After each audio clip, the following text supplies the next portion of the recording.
হবে না 10 টাকা হবে হবে दो बाबा एक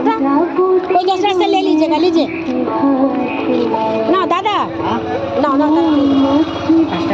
ना 5 টাকা खुदरो नहीं আসবো আমি फिर পরে আসবো দিয়ে দেব